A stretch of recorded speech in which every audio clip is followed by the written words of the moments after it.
QBs throw about 30 times a game on average. An average offense runs about 80 plays a game. QB isn't about arm. That's roughly only a third of the puzzle. The other 50 plays a game is where good mutates into great. Mutate is the key word. The process of success isn't pretty. You can't always tell where you're going. It's painful. You're mad at coach. Coach is mad at you. Your mom has some serious issues back home with money. Her granddad was in the hospital. Your girlfriend says you don't spend enough time with her. Your knee hurts from that hit in practice, and you're not sure if it's worth going to the trainer. You gotta play Saturday for your draft stock anyways. You kept repping though, and maybe at the end you get to be a champion. For a day. Then it's next season. Make sure you love it. Quarterback is just a fancy word for leader. And only one quarterback can start. So who will it be? Casey Thompson or Hudson Card? As always, please like the video, subscribe to the channel, and hit that notification bell so you get alerted every time I drop a new video. That way I can keep bringing you bigger and better Texas Longhorns content. Fail honorably and win humbly. That's the quarterback. Now let's talk about that arm thing. It's called mechanics, and I know you've heard that word 1,000 times, but what does it actually mean? I brought in someone that does this for a living. He has a YouTube channel that I'm a fan of that breaks down quarterbacks from all around college football.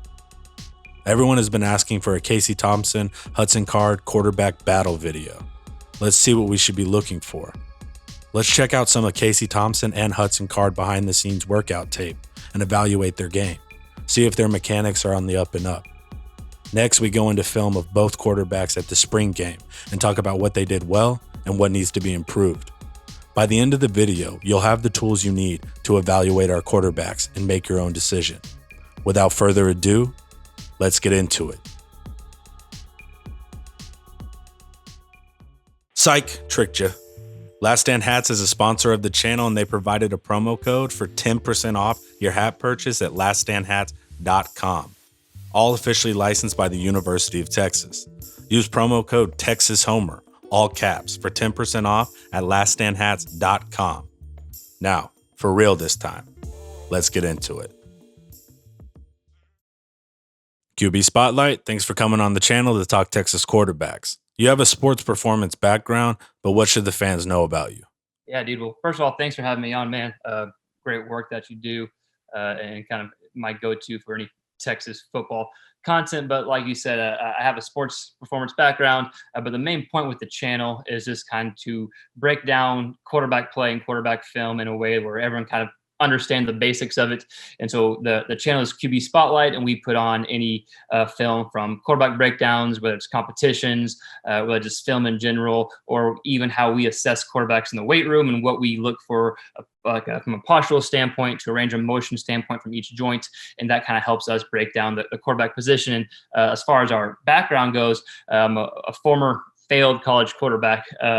But I've been in the sports performance field for about 10 years, more on the strength and conditioning side of things, working majority with MLB athletes, NFL athletes, but athletes from, elementary school all the way up to regular kind of general population in the 50s, 60s, whatever it may be. But our main background is the athletic population, and we are now actually in the Austin area doing some work there. So that's kind of our background and kind of what the channel is about and what we're trying to do with the channel.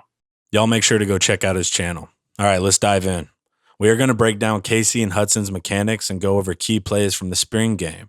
But first, we need the tools to effectively break down QB play. So let's cover the need-to-know things about quarterback mechanics so we can actually know what we're looking for. Let's look at a prime example of a quarterback with elite mechanics, Drew Brees. What do we need to look for when watching a quarterback throw? Yeah, so I think Drew Brees is kind of the perfect quarterback to watch from a mechanical standpoint. And I think it's important to remember not every quarterback is the same. So there's going to be differences in every quarterback depending on posture, range of motion, type of offense even, and type of drop back as well. So we have a 3-step drop here, which is kind of our base drop here. So the first step, he's trying to gain ground. The second step, he's settling. The third step, his last step, is his plant foot, which he will begin to throw. So kind of the basic kind of keys in a quarterback breakdown or in what you're looking for mechanically from a quarterback is, number one, hip and shoulder separation. So as the hips start to move forward, the shoulders start to move back. The hips and the lower body is going to be producing force into the ground, which is going to be transmitting force to the core and through the upper body. The upper body is the force deliverer, the deliverer, if you will. So we have the force producer, lower half, force transmitter, which is going to be the kind of midsection of the core, and the force deliverer, which is going to be the upper body and the hand delivering force into the actual ball. And then you'll see his left arm is not going to get too far away from the body. He's going to be tucking it in to create more torque and more rotational force as the right arm is going through. So it's very similar to a baseball hitter or even a boxer. You see very similar rotational kind of cues from a biomechanical standpoint in boxers and baseball hitters. And pitchers to an extent, but pitchers is so much different because there's a lot more weight transfer. You'll see when he's rotating at the end, the weight transfer is rotational as opposed to like a long stride out, which you actually we'll see in some clips when a quarterback is off. He has a too long of a front stride.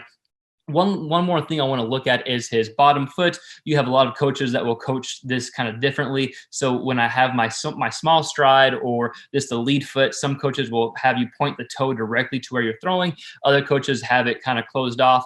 As long as the foot's not closed, as long as there's some open in that foot, he can rotate through. So it doesn't matter if the toe is fully towards the receiver or not. Again, coaches coach it differently, but as long as that front foot isn't closed off, he's able to rotate how he needs to. So again, to wrap it up, basic cues are force goes into the ground. We start rotating the lower half. The transmitter is the core in the midsection. It goes to the upper half, and the upper half is the force deliverer, if you will. And kind of just remember hip and shoulder separation to begin the throw. Those are kind of the basic points. I won't go down a rabbit hole, but those are kind of some cues and takeaways to remember when you're just kind of watching watching quarterback, again, in a perfect situation, perfect pocket, and there's no pressure in the face.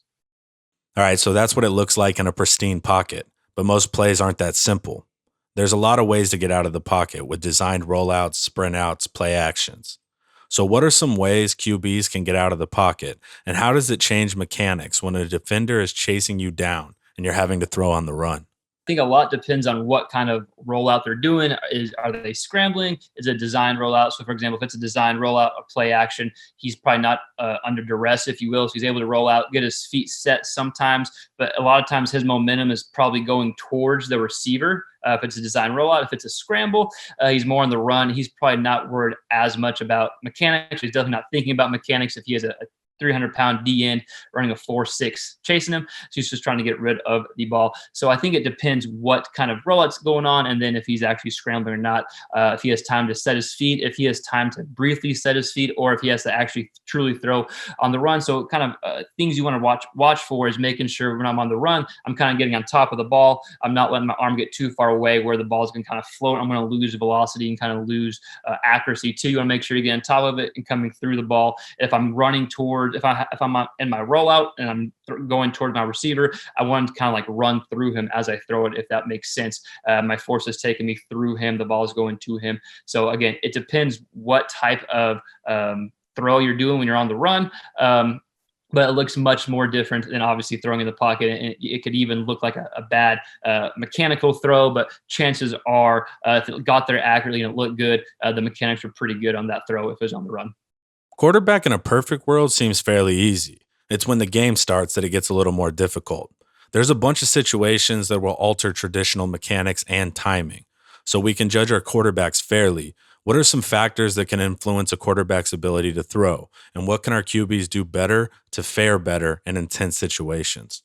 Yeah, so I think these type of throws are just as important as having like sound mechanics from a regular throw, if you will. For the simple fact, if I'm a quarterback throwing 30 times a game, 15 to 20 throws maybe I might not be able to use correct technique in my throws for multiple reasons. Number one, of course, pressure being in your face where you have to short arm the ball, you can't fully rotate, and so that's just like a feel thing. Being able to throw a good, accurate ball without your mechanical advantage, if you will. Another thing is this pressure coming in, or it might not even be in your face, but when the pocket is collapsing, just from like a mental standpoint, there are certain throws you can't do, just certain step-ins you can't step into. So I think this knowing your arm strength and knowing what your body is capable of, and not making certain throws that you might be able to make in a perfect pocket, just kind of eating the ball, throwing a check down, or looking for a different read, depending if pressure is coming in. So it's very important to remember this as a fan, just for the simple fact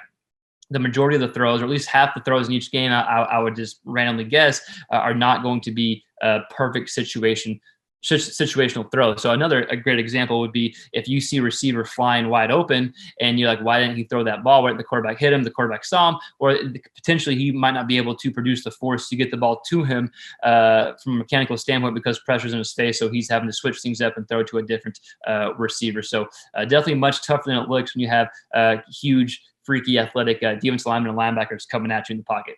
No doubt. What are the throws that are the hardest to make? Most fans think distance equates to skill or strength, but that's not always the case. There's finesse throws that are far more impressive. As a quarterback watching another quarterback, which throws impress you and which throws that maybe look hard aren't really that difficult? Yeah, so good question. So growing up and whenever we were going through, all this camp circuit going on, we did all that, played some college ball. And the two biggest throws, the two toughest throws, they call it your money makers or your breadwinners, are probably the same two toughest throws now. And that's the deep out from the opposite hash. And you see this in shotgun more now, but back 5, 6, 7 years ago, we'd be under center more often, and we would take a 5-step drop with no hitch, meaning right when the back foot, right when my 5th step hits, the ball's coming out. So in the deep out, being able to throw from the right hash to the left side of the field, a 10-yard out is kind of what we consider the toughest throw as a quarterback, taking that 5-step drop, back foot hits, and the ball being out, because you have to have a lot of velocity on the ball because a lot of field to travel. Even though it's only going 10 yards downfield, it might be a 35, 40-yard ball that needs to be in the air with some zip on it. Otherwise, it's getting undercut. Another very tough throw that is kind of would get a lot of respect from your peers would be what we call a bang route, or number 8, a skinny post. Again, that would be, as far as mechanics from under center, we're taking a 5-step drop on my when my 5th step hits, my foot hits, the ball is out, because that is a post that is on a line. A lot of times you see posts that are thrown deep behind safeties. This is going to be one that might be in the middle of the field on the line, a skinny post. So what we call a deep out and a bang route or a skinny post are considered probably your toughest throws as a quarterback, and we'll kind of get some oohs and ahs. And of course, any crazy throw on the run that you see, we'll get some oohs and ahs as well. As far as what throws are easier, probably just a go route. If we're being honest, even though it's probably 50 yards downfield, sometimes you just kind of throw it as far as you can, let your receiver run and get it. That's an easy throw. Then of course, a slant route is usually a comfortable throw, like a 3-step slant route. Your third ball, the third foot hits, and the ball is coming out, just because it's usually closer and the receiver's running towards you. So it's usually a bit of an easier throw. All right, so that's a lot of the factors that affect quarterbacks. But there's also one more major influence that can alter their game. Before we break down Thompson and Card, how will Sarkeesian's specific scheme affect these quarterbacks? Scheme decides what a quarterback is allowed to do, and certain skills will naturally be more favored in each philosophical system. In Sark's scheme, what will the quarterbacks be asked to do most often? I think kind of the biggest thing with Sark's scheme is the quarterback being able to obviously make the read, but make the read quickly, being able to go through his progressions and being able to make quick throws over the middle of the field, not just at the first level, but second level and the third level, being able to go deep. So a lot of times with this RPO scheme, you need to kind of live and breathe in the middle of the field and the second to third level. So depending what the safety is doing, I need to be able to hit my receiver in front of the safety, and then also hit my receiver behind the safety when the read calls to do so. So I think that as far as scheme goes, the quarterback needs to be able to make that read quickly. And I think by doing that is just, or how you get there is just being comfortable with the offense and being able to repeat that offense time and time and time, getting really good with the boring stuff. Because if you look at from a basic scheme or schematic standpoint, there's only so many reads you can have. So just a few reads. So it's being able to be so good at the boring stuff, if you will, that it becomes like second nature. And then of course, Sark has the pre-snap stuff, all the motion stuff that kind of get the defenders out of whack, if you will. You know, Sark isn't big into running his quarterbacks, not a lot. You don't see that his quarterbacks put up a lot of big rushing yards. Of course, in my opinion, it's never a bad thing to have a mobile, a good athletic quarterback, but that's not something that you see a lot in his offenses and his quarterbacks. He just needs a consistent quarterback who can distribute the ball accurately, and that's probably if I had to wrap it up, I would say just that point guard who can distribute the ball accurately and quickly. Awesome, man. Now we have the tools to start breaking down quarterbacks. Let's start with some workout footage Casey put out a bit ago. What can we learn about Casey's mechanics and ability through these clips? Yeah, so I think with the clips we have here, we kind of see that that hip flip, that shoulder flip that we talked about, when you're kind of off platform and you get on platform real quick and throw it. We see that in some of these clips, and you see him do that very efficiently. It's something we talked about previously at the beginning of the video. So just kind of watching the clips whenever he flips his hips real quick and is able to produce a lot of force, rotational force that is able to help him produce the ball and put it where he needs to go. So that's something just to watch for here is his quick hip flips to put him in a position to get in a good throwing position. I have a question. Say there's quarterback A with the strongest arm in the world and quarterback B has the worst arm in the world. What's a way for quarterback B to make up for a difference in arm strength? Do you try to get him out on the run? Basically, I'm asking, how can you improve arm strength? So to make his arm stronger, it would depend like where he's at, like is he fully developed from a maturity standpoint. But I think it would actually come back to his reads and being able to anticipate throws, throw them before the receiver breaks. Like if you want to use like Chad Payton for an example, an NFL quarterback didn't have a very good arm, but was accurate and was able to make throws before the receiver breaks. And so if he's thrown before the receiver breaks, and that's before the defender's breaking as well. So I wouldn't even think so much how we can improve his arm strength. I would think, okay, how can we find a different part of his game to get really good at, so he has a chance to compete with quarterback A, who has the stronger arm. If that makes sense. Good information, man. Now we have some footage from a Card workout. He's throwing the 10-yard out we discussed earlier as being the hardest route to throw. How are Card's mechanics, and let's keep that relative to his age range and a developing quarterback? Yes, just like you mentioned, it's one that the tougher throws as a quarterback to make that deep out from the opposite hash. Does a good job rotationally from his hips, and you'll see a lot of times when a quarterback is off target, they have what's called like a leg whip, where their right leg or their back leg whips over. You see Cards does not; it rotates through which is more efficient from a rotational standpoint. And so he does a good job making that throw. I think what you'll see over time is you'll see kind of more zip on the ball. He's already got a strong arm, but as he develops, and like you said, he's not at full maturity right here in this clip. But as he develops, you'll see him kind of get more on top of the ball and have more zip on it. But again, he has a strong arm. He demonstrates it there. But you expect the arm strength to get better and better over time, and you'll be able to see not as big of an arc on that type of throw. But overall, Card's got good mechanics here, and I'm not going to compare him to Drew Brees, but it's like a similar throw to what we saw Drew Brees make at the beginning of this video. All right, now let's go into some specific plays from the spring game for each quarterback, starting with Casey Thompson. Play number 1 is the drop play action pass. This should have been a touchdown. How does Casey look on this throw? Yeah, so I think it's a great throw, good ball, lets the receiver go up and get it. And I think it's, from a quarterback standpoint, it makes a good read where you see the slot receiver has a deep out, which kind of keeps that free safety, who's on the safety towards the top of the screen, keeps him from being up top, which Casey Thompson does a good job reading and is able to throw a good ball down the middle of the field that probably should have been caught, but good ball on Thompson's part.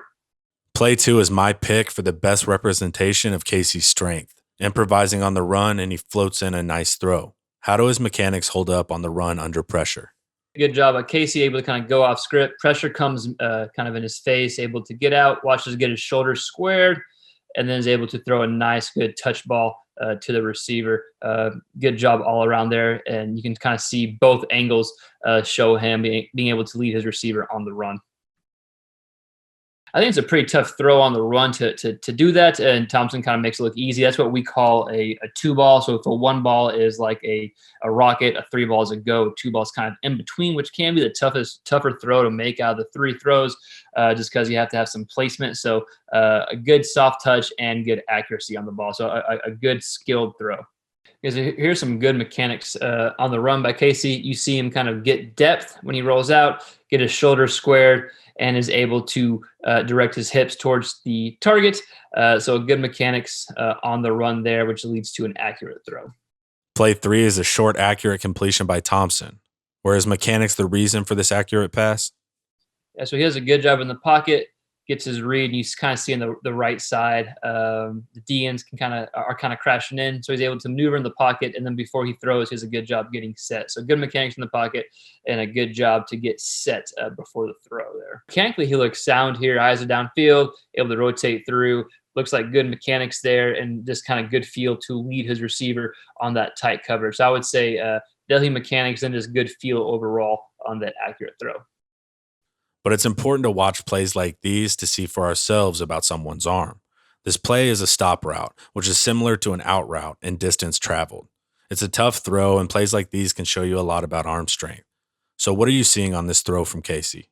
So I think this is a good job of Casey getting the ball out before the receiver even turned. We kind of talked about that earlier in the video. And so he's able to kind of play to his strings, and people can argue about arm strength all they want. I think Casey's got plenty of arm strength to make every throw. I'm not saying he's got an absolute cannon, but he's got enough arm to make every throw. And you can tell here right before the ball comes out, the receiver hasn't even turned yet. Casey is throwing the ball, and it's a good read on his part as well to see off coverage. The DB is 5+ yards off the line of scrimmage. Casey gets the ball out before the receiver turns around, and so kind of plays to his strength there. And now that we've seen the good, let's look at some plays that weren't so great. Let's talk about the pick 6 Casey threw in the spring game. What happened here, and why did this interception occur? Yeah, so I think this is one of those throws that right when Casey threw it, he's probably wishing he had it back. I had way too many to count in my unsuccessful playing career, but I think it was just a bad read on Casey's part. You see the DB number 5 is off coverage. He's got inside technique. His eyes are towards Casey the whole time, like right in the snap of the ball. He's reading Casey. The slot receiver who Casey was throwing to is running out and up, and Casey either thinks that that the outside DB is in man on the outside receiver, or that he's just not in that zone. The DB does a great job kind of playing in the zone as opposed to man, and just makes a good pick 6 there. So just one of those throws you wish you had back, and not a throw you would want any quarterback to make. But again, Casey probably knew it right when the ball left his hands. Casey won't make that mistake again. It's all part of development. Let's look at an inaccurate throw related to a mistake in mechanics. Casey made this same throw earlier in the game with no issues. This is an example of a throw you can make going wrong due to improper technique. So, what goes wrong on this throw? Yeah, so I think this is just an example of what happens when there's a flaw in the mechanics, and I think Casey's got efficient mechanics, but every quarterback has plays and times where kind of just one just gets away from. So you'll be able to see for this inaccurate throw, his front leg gets kind of extended. He has that a back. His right leg kind of has that leg whip, that leg swing, and it kind of leads to an inaccurate throw. It's just hard to decelerate appropriately and kind of that setup after the throw. So I'm sure he watched it and knew right off the bat why it was inaccurate, and probably something that he's able to clean up fairly easy after seeing it. All right, that's the Casey tape. Next, we have some plays of interest from Hudson Card during the spring game. Let's start with the good like we did with Casey. He made an excellent anticipation throw on a touchdown. What makes this such an impressive play? Yeah, so the throw here is probably the easy part for Hudson Card. He sees man right off the bat. You got man coverage. You got the rub route with the outside receiver running the slant, inside receiver running that gout route, that quick out. And so Hudson Card knows the ball is coming out whenever he sees the inside, the slot corner, whenever he sees his number. So if you were to pause it, before Card throws it, Card is reading that inside DB. He sees, okay, I see number 11. It's the back of his jersey, and he throws the ball before the outside receiver is even past his man. So great anticipation throw, but the throw is the easy part. It was reading it that was actually the more impressive part, because sometimes you see in man defense, you'll see the inside DB takes the inside route, the outside DB takes the outside route, regardless who runs that route. So if that was the case, then that would have been a different read on Card's part, but it wasn't the case. Card made the right read and was able to throw an awesome ball, but a great read that led to a touchdown. This next play is something you'll see a lot of in a Sarkeesian offense. Card makes a quick throw over the middle to catch the defense off balance. So, what's Card trying to achieve on this play?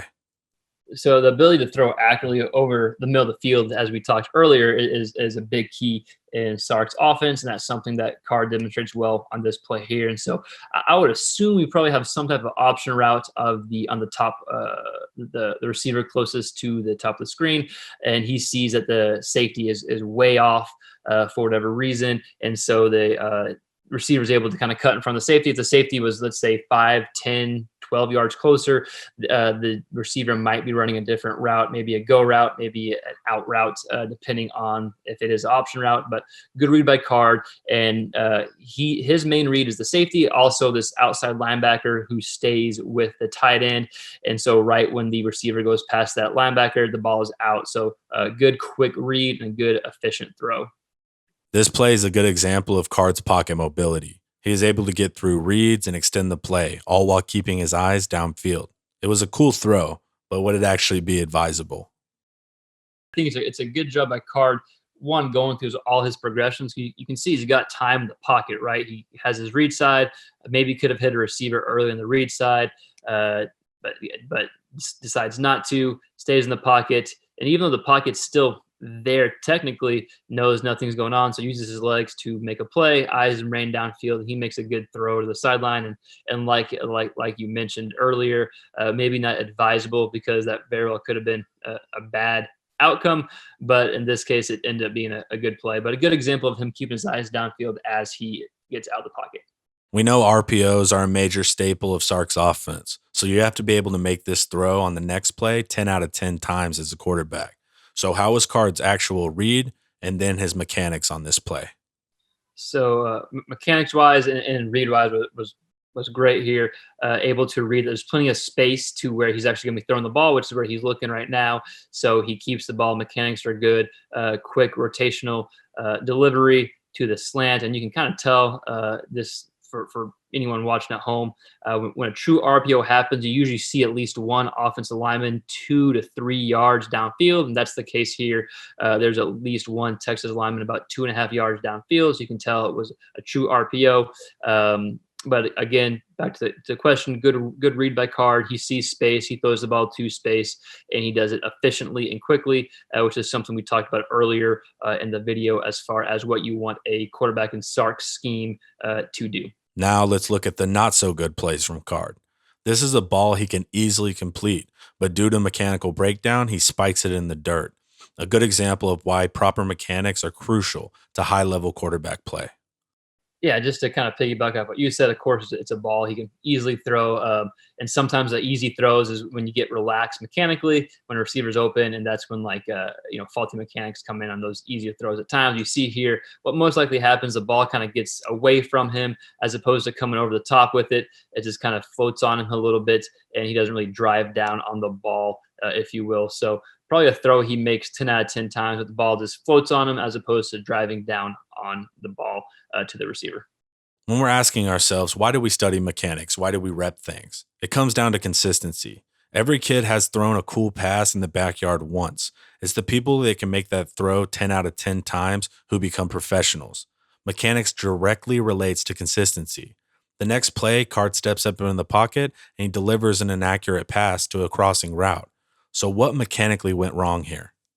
Yes, like you said, good job stepping up, eyes downfield. If it was a real game, you could have argued he could have ran it too, but the receiver is open, so it's a good read. I think from a mechanical standpoint, you see his lead arm, his left arm kind of gets away from him. Like we talked about in the Drew Brees clip, you want to keep that left arm, that lead arm close to the body, and so you see his left arm kind of just get away from him, which potentially led to that inaccurate throw. The left arm gets away from him, and so you're not as accurate during the throw there.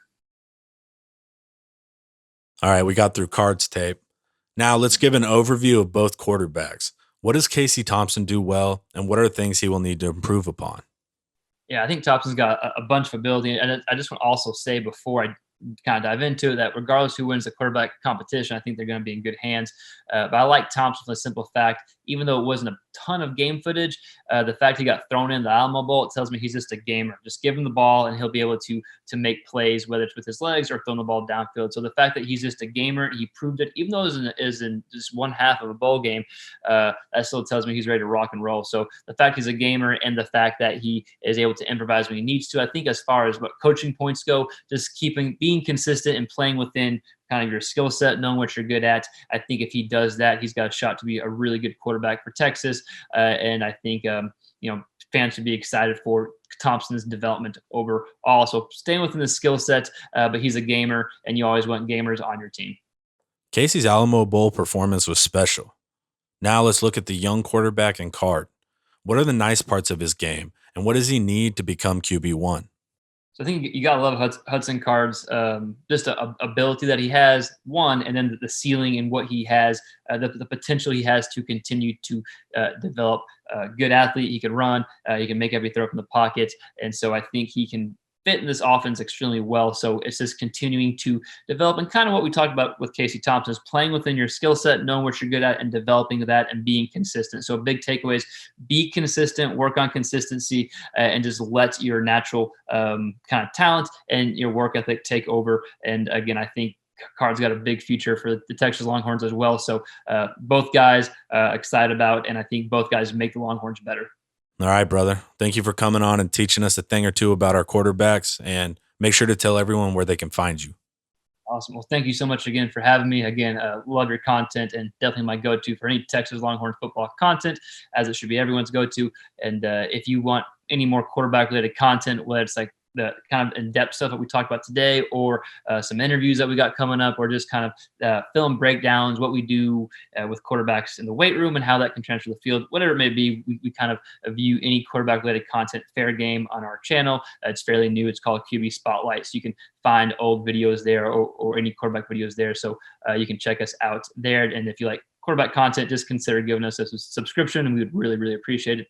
But again, thank you so much for having me on. It was a blast, and can't wait to do it again. And also, man, you have that awesome charity you were telling me about the other day. So please tell us the mission there. I think it's a really cool cause.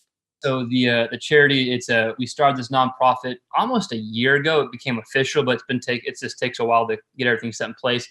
But our goal is to give the same type of sports performance training that we've given to our professional athletes for the past almost decade now, given that same style of training to underserved communities where that type of training maybe isn't set up specifically. And so we have great sponsors, some of our ball players are on the board, and we have a lot of awesome support that believe in the vision, just believe in a way to kind of give back to people who might not be able to receive this type of training. Of course, we want them to be successful on the field, but hopefully it helps, down the road and off the field as well.